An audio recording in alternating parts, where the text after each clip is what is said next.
Today I'm going to talk about the difficulty, the road transport regulation, which is a difficult area for regulating, particularly for owner drivers. Um, they are basically one of the longest form of gig workers, and so what can be done about them is one of the interesting things for regulating of gig work generally. Um, and if you're wanting to know what this particular slide in the very first plenary meant, well, that's what I'm going to be talking about here. So the outline is I'm going well, I'll first just give a bit of a background to what's been going on in Australia. I covering the period up until the last crimp, which was at the end of 2022. And so that'll be pretty quick. And then go into really the substance of it, which is the story of Australia in the last couple of years, where there's been some interesting developments, and then compare it with regulation of similar workers in other countries and conclude. So the story so far up to the end of 2022, the road transport industry, it's basically an industry that's characterised in Australia by the high use of contractors. They're mostly owner drivers, so they own their own trucks and they drive them on a contract basis, long distances, on basically on piece rates. You travel from A to B, you get paid for that. Doesn't matter whether you do it in 1 hour or in 20 hours, that's what you get paid for. And there's lots of evidence of the effects of this form of deployment of labour on remuneration, that is low remuneration, long working time, high fatigue, high tendency to cutting corners, taking shortcuts, and therefore safety, which has implications both for the workers and, of course, for everybody else on the road. And we've also had recently the move of Amazon Flex and other companies that work like them. So they are more traditional digital operators, but whereas Uber or Uber Eats are basically transporting people or food from A to B using connecting with the workers via an app, Amazon Flex is basically about parcels, small parcels going from A to B. Policy developments in Australia, in New South Wales, the largest state in the red, has got a long history of very unusual regulation. Chapter 6 of the Industrial Relations Act enables the Industrial Relations Commission in that state, a semi-judicial body, to set minimum pay rates for delivery of goods from A to B, and also for minimum hourly rates where they're appropriate. It's basically an attempt to provide for contractors, for owner drivers, similar sorts of compensation to what's available to employees. And that's had an identifiable impact on safety. I've estimated it saved about 200 lives in New South Wales in the past couple of decades. Talk about that more in Chapter 8 of the Experimenting for Renewal book published by the ETUI, which was launched yesterday. Queensland has followed that New South Wales legislation in writing legislation, but it is on hold. It has not been implemented yet because of developments in the federal system that I'll go into more detail about shortly. But up until 22, we had in the federal jurisdiction, Australia, like Canada, is a federation, but unlike Canada, most of the industrial relations action occurs in the federal jurisdiction. And there was a short period from 2012 to 2016 where a body called the Road Safety Remuneration Tribunal was responsible for doing sort of similar things to what the New South Wales Industrial Relations Commission was doing in regulating minimum standards. But the body existed for that long, but the regulation was only in place for months before it was abolished. So it was never possible to see what the actual consequences of it were. There was then a change of government in May of 2022, a road safety roundtable set up in August of 2022 by the really driven by the Transport Workers Union, the main union representing truck drivers are in the industry. It was held in Parliament House and had representatives of government, the union, major corporations working in the area, both transporting corporations, a couple of gig firms like Uber, and a lot of the transport associations across the states, basically reaching a consensus that something had to be done in terms of regulation for the industry, and that's where things stood at last crimp. There was also in place in Port Botany in Sydney, the largest city in Australia, where that Pretty Little Star is, and that basically wasn't regulating remuneration, but it had a form of regulation of truck deployment in the port of Sydney, Port of Botany, the biggest port in the country. That had in turn had an impact on fatigue, but I won't talk about that here because it takes too long. So from these developments, we concluded that, well, some sort of safe rate system, that safe rate's been the idea that you set a high enough rate of pay, people don't have to drive like the devil and put safety at risk. That can be stable and long-lived. That's what we had in New South Wales. Leads to improvements in safety. You can't assess that impact on safety over a short time, like with the Road Safety Remuneration Tribunal. You have to have a long period of place, like with New South Wales. And this has potential application throughout much of the rest of the gig economy, and relates to the theory of directed devolution that's talked about in a recent issue of Relations Industrielles. It also had positive impact on the growth of membership of the Transport Workers Union. And it also revealed the difficulties of regulating when you don't deal with the whole supply chain, you're just dealing with the bottom. So what's happened in Australia since then? We've had the closing loopholes legislation, which was really introduced after that round table in Canberra that I talked about a minute ago. The federal government, a new Labor government, theoretically something between the NDP and the Liberal Party, a Labor government, passed major changes to the industrial relations legislation. That legislation is called the Fair Work Act. The amending legislation was called Closing Loopholes. It dealt with a wide range of things, but the key thing of interest here is the provisions relating to gig workers and road transport. And that basically set a framework by which the Fair Work Commission, which is the main tribunal for the federal industrial relations system, the federal level, which covers well over 90% of Australian workers, the framework by which it could regulate in the industry and indeed for digital platform workers, minimum standards for pay by whatever mechanism it thought was appropriate, establish a framework for allowing collective agreements between these workers who were typically treated as contractors at law and therefore not entitled to the various protections of employment law.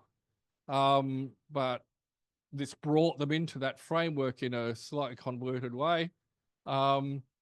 Required the tribunal, when making decisions in this area, to avoid unreasonable adverse impacts on the industry, required it to tailor regulation to the industry, and basically saying the regulation shouldn't prefer one business model over the other, which is another way of saying these workers who are contractors are entitled to, broadly speaking, the same types of protections as award-covered workers are in Australia, awards being the minimum regulation that people are entitled to in the rest of the Fair Work Act.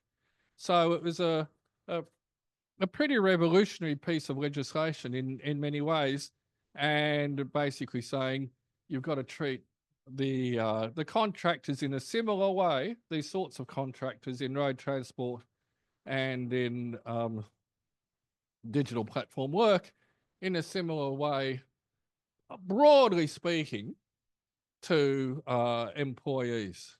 That is, it shouldn't be more profitable for a business to go one way or the other. So now this is a pretty important step forward.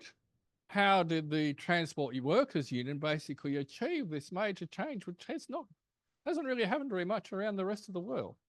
A big focus was on the framing of it in terms of road safety. The narrative the Transport Workers Union built was about the importance of doing this for road safety, and that was a key thing of getting the federal government on board, and a key thing of getting support from major parts of capital involved.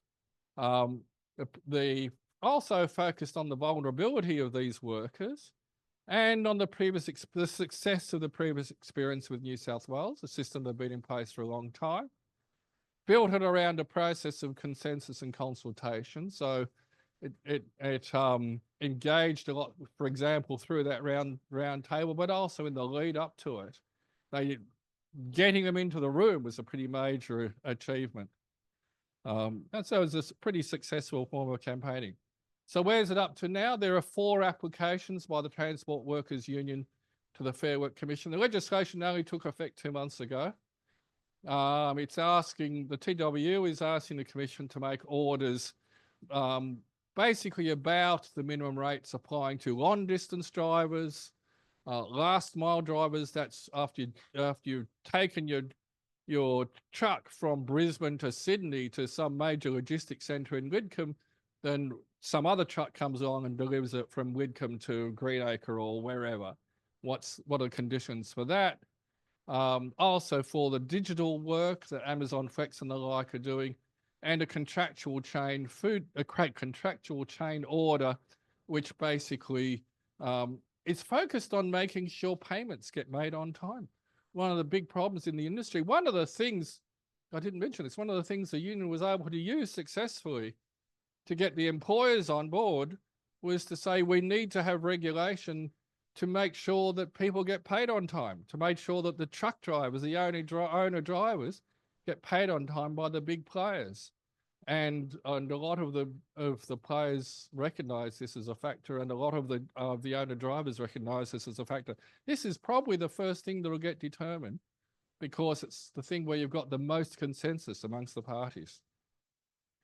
There's an advisory group established on road transport specifically to deal with this issue, and it's in the legislation. The legislation is quite detailed about what this advisory group is meant to be doing and who's meant to be on it, and it will establish subcommittees to look at this process, and the Fair Work Commission will make the final decision after it's heard from all the parties, after Road Transport Advisory Group's had its meeting, after it's engaged with the platform firms and so on. So that's it's motoring along pretty well, if you'll pardon the pun. How does it compare with road transport regulation? In other countries, Korea's had a safe rates model, which was pretty good actually, that provided minimum payments for people driving goods between A and B. But the legislation for that expired in 22. There'd been a change of government. Conservatives got in and they let it die out. Brazil's had a system of minimum rate floors that have been in since 2018 that's more limited. In Canada, the Port of Vancouver has an agreement between the state and provincial and national governments, the port company, the unions there, about payments to drivers, payments to the truckers, just going in and out of that port, basically. It just covers that port. The EU has passed legislation that basically sets up chain liability and due diligence mandates and due diligence codes that focus more on the supply chain. They don't really focus on the rates themselves. They focus on the supply chain. In the USA, California's got legislation, most importantly through the law AB5, which has been heavily contested, that is really aimed at a quite different thing. It's aimed at getting drivers classified as employees instead of as contractors. So it's got a quite different approach. So how does the Australian legislation compare? Well, Australia, like the Brazilian and the Canadian arrangements, is seeking to directly regulate the payments to drivers. It's seeking to set an appropriate income for the drivers, which is what happens in Korea and Canada doesn't happen in Brazil. In Brazil, the legislation or the arrangements there basically just regulate the payments to cover the costs. Whereas in Australia and Canada and Korea, in Vancouver and Korea, then they're actually also setting a minimum income for the drivers as well. All of them, apart from the US, are still treating the owner-drivers as contractors, not employees. They're not trying to deal with the question of whether they're misclassified as employees or not. And unlike in Korea, there's no sunset clause in the legislation, so it's got that superiority. So the conclusions, it's one of the most innovative laws around, particularly in this area, in terms of providing labour protections for workers who are outside the employment relationship. And several jurisdictions are making moves at regulating gig work in road transport. Generally, Australia's probably gone the furthest to date because it picks up really a lot of the best features of the models that have existed in other jurisdictions. But it's also a model that you can build on, not only in road transport gig work, and we've yet to see what happens in the Fair Work Commission, but there's a lot that can be built on there in road transport, also in other areas of gig work. The legislation in Australia, the closing loopholes legislation, it's very detailed on road transport drivers. It's much less detailed on the digital platform workers, but still there's a lot of similarities between the two. And that greater detail on road transport really reflects the fact that TWU is ahead of everybody else in acting in this area, because it's been doing this for stuff for decades. And the other interesting is it's focusing on regulating self-employment. A lot of these people, well, they are technically self-employed. A lot of them, not all of them, want to be self-employed anyway. So it doesn't focus on trying to convert the self-employed to employees, which is what a lot of the action in terms of regulating the gig economy has tried to do to date. Sometimes successfully, often unsuccessfully, but this mode of regulation basically says, doesn't matter if you're employed or you're self-employed. If you're an employee or a self-employed, we're still going to make sure that one way or another, you're covered in ways that are broadly comparable. So that's it from me.